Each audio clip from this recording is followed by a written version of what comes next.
What's up guys? Welcome back to my channel. Today ay mag-share lang ako ng item na nabili ko sa online para sa aking pag-aayos ng computer or laptop. Kasi guys, hindi lang ako nag-aayos ng PC Wi-Fi window, nag-aayos din ako ng mga laptop or PC. So, sad to say, hindi ako eksperto sa ganito pero meron tayong alam na basic kahit paano. So, sa video na to is ipapakita ko yung nabili ko at ano yung mga advantage niya or ano yung mga features niya. Ito yun guys. Ang nabili ko guys ay all-in-one SSD docking. So ibig sabihin guys, para ito sa mga hard disk, either ID siya o SATA. Pwede rin ito sa USB. So actually guys, marami siyang feature na kasama. Ito yung features niya. Kung makikita niyo guys. So dito nakalagay guys, pwede dito sa SATA. Pwede dito sa IDE na mga hard disk, pwede dito sa mga USB, plus type siguro pwede. So kung sa madali siya talaga guys is parang all-in-one na guys, nandito na lahat yung pang-grid ng mga storage like flash drive, hard disk, o ano man yan, o memory card. So all-in-one na siya. Bumili ako ng ganito guys para sa aking plano na gusto ko makita o ma-backup yung pinakaluma kong mga file. Pati yung isa kong external hard disk na medyo nagkakaproblema. So ito yan guys. Ito yung gusto ko tingnan. Almost 8 years ko na hindi nabuksan. Hindi ko alam gumagana siya. Galing ito sa pinakaluma kong computer na Pension 4. So high school pa yata ko that time. Ito guys ay IDE. IDE siya. Tapos 40 gig. Hindi ko alam kung buhay pa to o sira na kasi parang hindi ako nagkakamali guys. 8 years ko na or 9 years ko na hindi nabuksan. Hindi ako sure kung gumagana pa ito. Pero parang may gusto ko silipin ng mga dati kong file. Especially yung mga features. Mga picture. Parang gusto ko makuha, mabackup. Naisip ko na bumili ng ganito. Baka ito yung solution para mabuksan natin. And then itong aking external hard disk, hindi ko alam kung sira na ito o hindi. Kasi sinasaksak ko sa laptop, hindi na nababasa. So hindi ko alam kung nakurap ba o hindi. Kasi base sa nabasa ko na possible na hindi na kaya i-power on ang aking laptop. Kaya hindi siya nag-read na maayos. Kaya naisip ko na bumili ng ganito. Specs na nakita ko rin guys na meron siyang clone drive. Ibig sabihin kaya na i-clone yung IDE or yung SATA na hard disk na alaman niya pwede natin i-clone sa IDE na hard disk. So tingnan natin guys, mag-unbox tayo kung ano naman ito, kung ano yung kasama nito. Please magka-idea kayo guys regarding dito. Sa mga nag-ayos kasi ng computer, especially yung mga technician, gusto-gusto nito. Maging malaking advantage na lalo na pag gusto nyo mag-backup ng mga file, old file, or kaya mag-ayos ko ng mga sirang hard disk na pwede nyo ipa-retrieve. Pag may time kasi na yung computer natin, laptop natin is hindi na kaya i-power on kasi may na yung voltage supply, yung USB port ng ating laptop or PC. Kaya itong aking sinasaksak ko sa laptop is parang hindi kaya basahin ng laptop. Hindi na kaya i-power on. Kaya yun, bumili ako nito. So, sumunod natin mag-unbox. So, tingnan natin kung alaman nito. Magkano ito guys? Kaya nilang bahala. Mag-research nyo lang sa Shopee or Lazada. Meron ito. So, tingnan natin. So, buksan natin guys. Okay.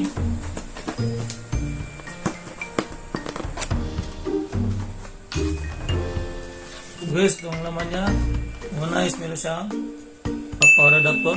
Sunod, ito yung kanyang docking station. Meron pa siyang cover. So, tingnan natin ang laman. So, meron siyang connector. Para ito siguro sa either connect natin sa PC or laptop.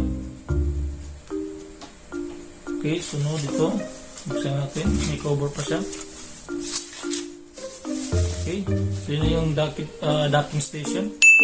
So, makikita niyo guys. Ito. So, medyo hindi makita. Hindi klaro. Dito is SATA.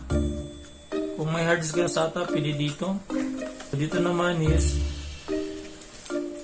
IDE. So merong slot pa sa IDE. So parang merong bakante dito yung puti para dyan yung siguro backup power ito.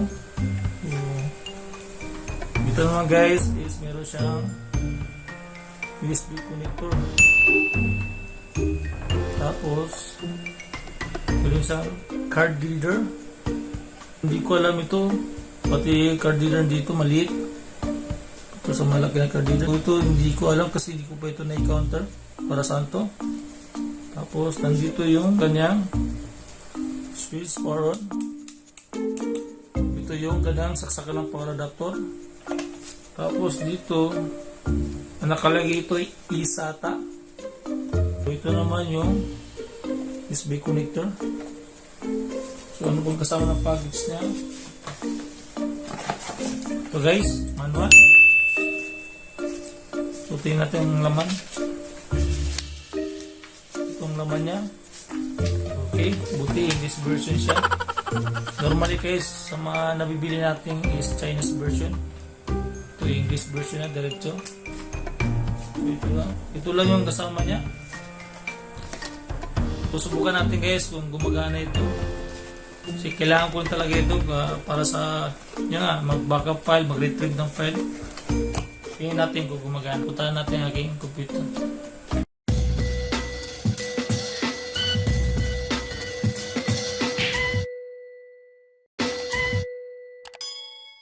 So guys, nasaksak ko na ang aking all-in-one SD docking.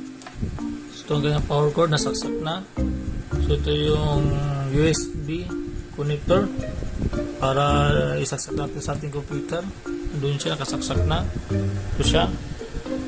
Okay.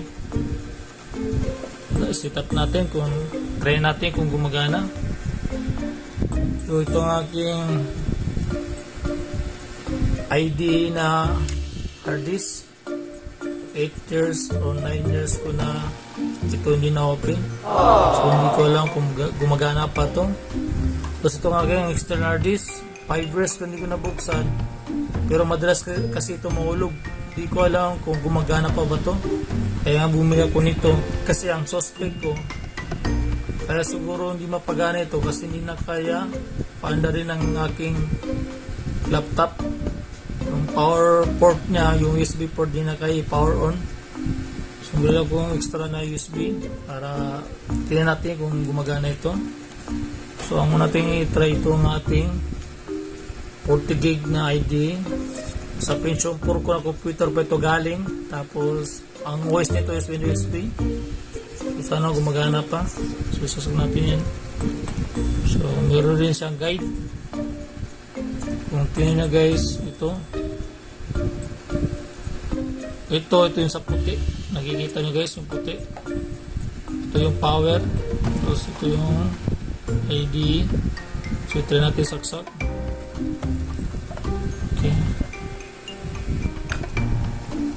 Ayun, tumama. So masigit na siya. So i-power on natin. So reminder lang, bago na isaksak, kahit anong kwan yan, bago na isaksak, kailangan naka-off itong ating device. Okay, dahil naka-off siya, try natin yun. So nalagay natin, try natin yun. Okay. So sana gumagana. So umiilaw siya. Okay, natin sa ating computer. Parang nagre-read na siya. Okay, so tingin natin kung mabasa niya. So loading pa. So nag-start na siya mag-install ng drivers nito. Sana buhay pa ito. Ayun, tumutunog pa itong ating hard disk. Sana gumagana pa. Okay.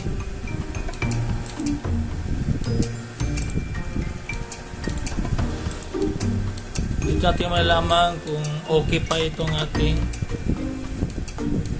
hard disk. Parang nagapitik-pitik siya. Kaya sira na to.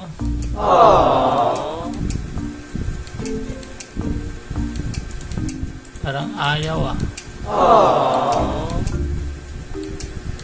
So nagre-read naman siya kay pula. Gaya ang pula, ibig sabihin nagre-read siya. Pero tumutunog ang ating hard disk.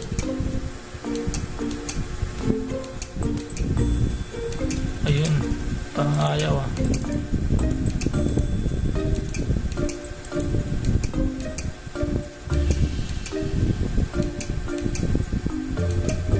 Parang sira na ang ating hard disk. Hindi na mabasa. Pero kung makikita nyo dito guys, meron na lumalabas dito pero hindi siya nagre-read. Pitik. Kaya kulang ang power supply nito. Or sira na. So ayaw guys.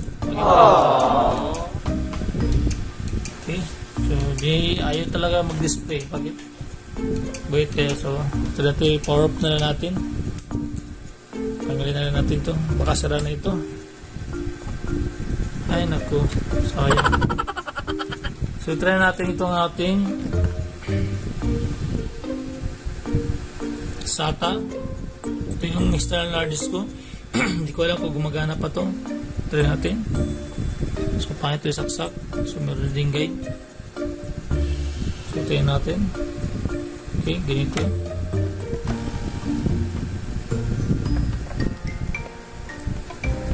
Ayun. Kasya. Hindi. Try natin. Power on. Okay. Ito mag-read.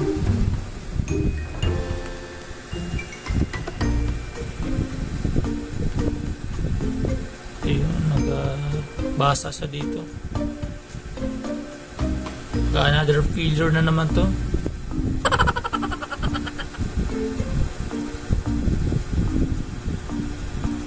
Nasira itong ID na hard disk. Sayang. Hindi ko rin mabackup. Tagal na rin din nabuksan eh. 8 or 9 kung yung nagkamali. Ito yung sa 5 years. So ayaw rin yung mag-read. Ito may pula na ilaw. So parang wala nag-spin. Sira na rin ang aking external silent basa. Ay naku, ano kaya nangyari? Ayun, may lumalabas. Yun lang, ayaw magbukas.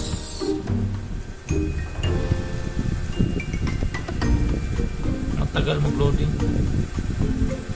So press natin yan. So try natin yung flash drive. Subukan yung flash drive. So possible na sira na ito. Pasensya na guys, wala akong may bigay na okay na example. Kaya bumili ako nito kaya para masubukan ito. Pero mukhang hindi ko magamit flash drive na lang kaya. So try saksak natin dito. Paano ba? Okay. Ayan. Kailangan mabasa ito. Imposible hindi ito basahin. Hindi naman. Ayun. Ayun. Binasa niya. Ayun yung flash drive. So gumagana siya. So sad to say, nabasa yung flash drive pero ito ang ating ID na hard disk para sa atin, hindi niya mabasa. Malamang itong nilagay ko sira.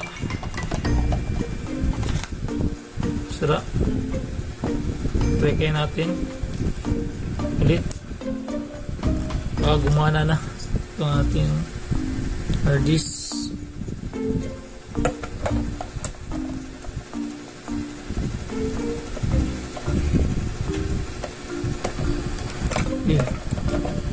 Ayun. On. Kaya natin mag-loading. Ay nako guys. Bumili ako ng ganito para mabackup po ito. Okay ito. Pero hindi pa rin gumagana.